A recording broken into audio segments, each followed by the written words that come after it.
Duvall. Yeah. They were going to show this one too. Oh, really? Oh yeah. Yeah, well, And in Europe that it will was tie on fire. into one of the questions Yeah. I was going to ask you. Kind of So- Shooting a long shot. Oh, some two shots. Okay, so you can just talk about anything. He's just getting editing Yeah. shots now. So now, were you always from? You're not from here. Yeah, yes, I was not born in Yeah. Texas, Where'd you but go home? all my professional life has been Yeah. spent here. Where you from originally? Indiana, Indiana. yes. You like it here though? Oh, I did retirement. And she goes up to the BA and has met your Are mother you up science? there.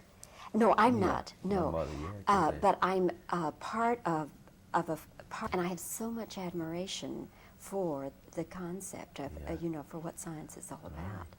yeah. And, I'm perfectly happy with my own faith, but I think there's a little bit of the scientist in me anyway, Right, yeah. in my philosophy of Yeah. life.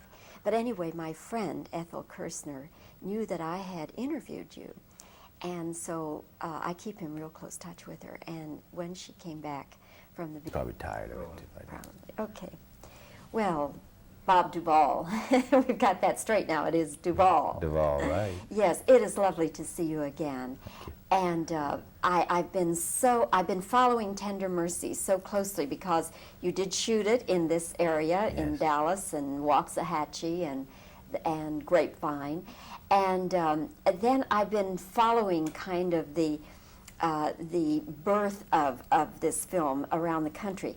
Tell me first of all, why has it not just opened generally? It seems to be opening market by market. I really don't know. I think since it's a small kind of film in its concept, that many new films that are small films, they are distributed in one city, then the next, and they kind of nurture them on a city by city basis. And I think this kind of film, rather than opening it with 200-300 prints, it's better to open it small. But I think they could move it along a little more rapidly, I think. Did you have as many birth pangs with this as you did with The Great Santini? No, because once I finish a film, unless I'm really in on the production, I figure anything could happen to it in the negative area. So I don't worry. And I understand that there was a possibility that this film was not going to be released in this country and it was going to be released in Europe. I heard that from an excellent source. And that was somewhat like Santini in spirit, in that was kind of, they didn't know what to do with it exactly. Certain films they don't know what to do with. They're kind of special, but if you give the public a chance, then they're gonna like it, And then it's proved that's proved again that's what it is. I mean, the public really wants a certain kind of independent film that has a certain type of humanity in it, positive type of humanity, which this film has. And I think that they're seeing now that they have a very important film on their hands, and hopefully many people will get to see it. What are the studios afraid of? I don't know. I don't know what maybe they just figure if a film doesn't have a certain obvious, saleable, qualities or things in it that they don't know what to do with the film. I suppose they'll tend to put it to one side and nurture the more obvious thing, that have certain saleable things like obvious things like violence or sex or whatever. But I suppose in a big business you go with a more obvious commodity or film in this case. But I don't know why you would think that there wouldn't be a very specific and important market for a film like this, which there obviously is. Well, you showed them with Santini, and Yeah. from everything I hear, I think Tender Mercies Oh, is... you haven't seen it yet? No, I will see it tonight. It's a lovely film. It's one of the most beautiful films I've ever been in. It's really a wonderful film. A lot of humanity, deep humanity in it, I think. Did you pattern your character after any particular country singer? No, I didn't. When we were doing it, George Jones, I heard, said it was patterned after him, which it really wasn't, although it kind of is by chance.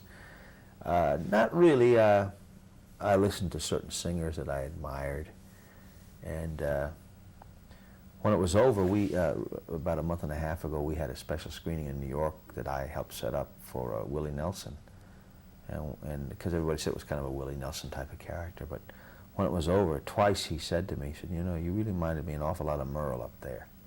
So that was a big compliment to me, because I love Merle Haggard and his work, and so maybe in a roundabout way I had thought of that a little bit, but I didn't do it too consciously. I just kind of went for myself, although I admired certain people's music. You do all your own singing, right? Yes. Yes, I made sure that in the contract that was, you know, sometimes they'll come in and, put somebody else's voice, but I wanted to make sure, that was one of the reasons I wanted to do that. I've always wanted to play a country western singer. But you've never sung before, have you? Oh, yeah. Professionally? Well, no, not really. But my brothers are both professional singers. One sings with the Milwaukee Opera Company. One sings in Washington with the Gridiron Press Club every year for the president. But, you know, I've always sung, you know, and been around country music and written some. So it wasn't foreign to me at all. Because since I was 12, I've listened to it and liked it. You are into a couple of other projects. It seems like you have about a dozen Indian clubs in the air all at one time, because you have this film now for Terry Fox. Yes. For HBO, yes. And I wanted to talk with you a little bit about that, because I want to do a story, a separate story on that, Bob. First of all, how did you find Eric Fryer, whose life apparently is so close to Terry Fox's, isn't it? Yes, it is. Yeah, very much so, yeah. Well, they found him to play the part, which I think is very good, because he can understand the problems of the script of that character, because he's been through most of them. And I think it worked. I haven't seen the film yet, but I think it worked out very well with him. Sometimes it's good to work with a non-actor, like Alan Hubbard, who plays my stepson in Tender Mercies. And it was a very positive project to do, I think. He's really a national hero in Canada. Yeah. It doesn't frighten you as a professional actor to go into a project with somebody who probably doesn't even understand the jargon? No, sometimes it's better. Many times it's better, because they're more open. You get with a seasoned professional, sometimes it does it stuff up by the numbers, and sometimes that's okay for the powers that be. They would rather have that, but from kind of a fresh approach, sometimes you can get, you can get things from people that are inexperienced, that sometimes are much more alive than certain seasoned professionals, because they're open to a new way of doing things. It's that new enthusiasm, that beginning enthusiasm that first-time actors have. It can be very helpful and serve the project in a very positive way. Was it from the outset to be made for HBO? Yes, yes. Now, this is interesting to me, Bob. What is this doing to the movie industry? Well, I don't know. I guess HBO, as I understand it, is becoming like another studio. They're trying to, package and produce films that will first open for HBO, and then perhaps now there's also another format that will open, theatrically, say, like Terry Fox is open theatrically in Canada, and outside the United States will be theatrically released. And within this country, on HBO, they also have another format that will have a limited theatrical release and then go on HBO. But they're getting into the production of, motion pictures like a major studio. It doesn't mean they're going to be any better or any worse or whatever than any other film. It's just a format. There's no guarantee that good films will come out of that. Maybe 1 out of 10, like any other setup. Do you have any particular feelings about it? In other words, if you have a film and it could go either way, yeah. Would you pick theatrical, or would you pick? I'd pick theatrical. I would not often go to HBO. I just feel once again it's television. Once again it's television. That was the inference I came away with. Although it may be a good film, it's still television.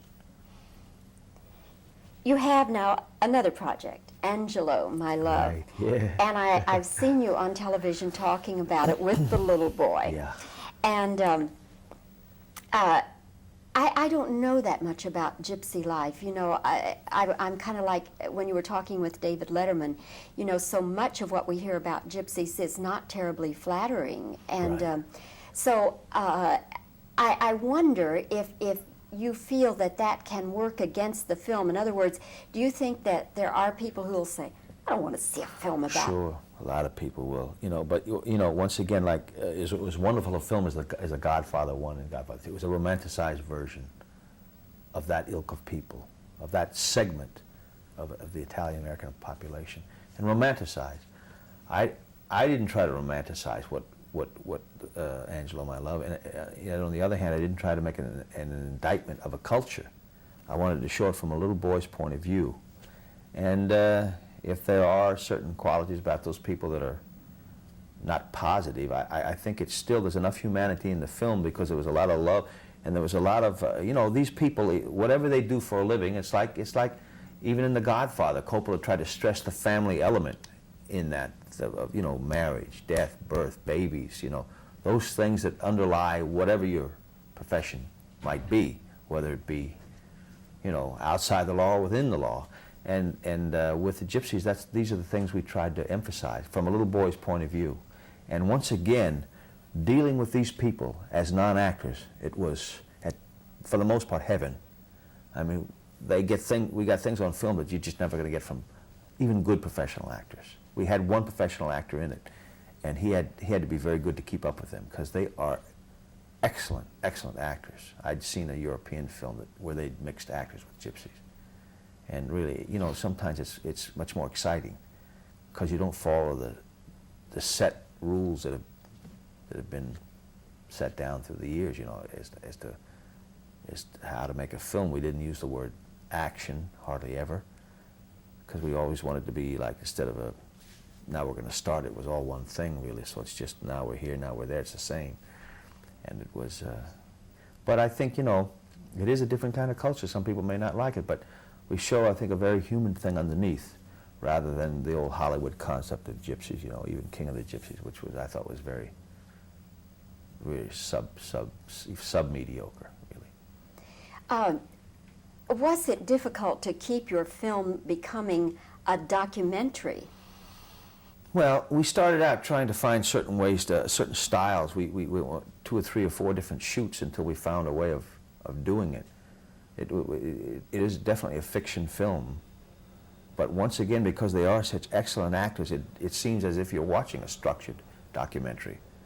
But in fact, it's really not a documentary. It is fiction because they would do repeats, we would do over the shoulder, reverse angles, and they do it again and again. Sometimes, technically, the camera didn't have things the way it should be, and so we had to do many, many takes. And they always seem to be fresh and alive. So from that point of view, you have you start from an artificial thing or from artifice, and you work back to gain a certain purity. Whereas if you shoot just purely a documentary, you shoot accidents as they happen. But these were definite setups. But it was very fascinating working. It helped me with my acting to watch these people just talk and listen and talk, which is really the beginning and the end of acting, I think. To keep that simple, direct truth, kind of. That's fascinating that you, Robert Duvall, such a distinguished actor, would say that you learned from these amateurs. Absolutely, absolutely. The little boy did a take one day, did it 3 times, very emotional. And my wife, who was the producer, Gail Young, she came over and said, "Bobbie, he's better than you are." I mean, he did a take that was so wonderful, And I said, Olivier should watch this. From what I've seen of Olivier's work lately, he should watch this. I find it very dead. And these people are very alive, very alive. Maybe not be everybody's cup of tea, but it opened in New York last week, and I didn't think it would get the reception it did from the press. I thought maybe certain peers would like it. I know a certain acting teacher in New York that's sending all of his students there to see of this basic kind of truthful acting. But most of the critics, I mean, the press and TV just love the film. It's a very alive kind of thing. So we feel good about that. The first day we were 3rd to Gandhi in tickets. First day, in a little teeny theater. And even with that, 60 Gypsies sneaked in free, passing tickets back and forth.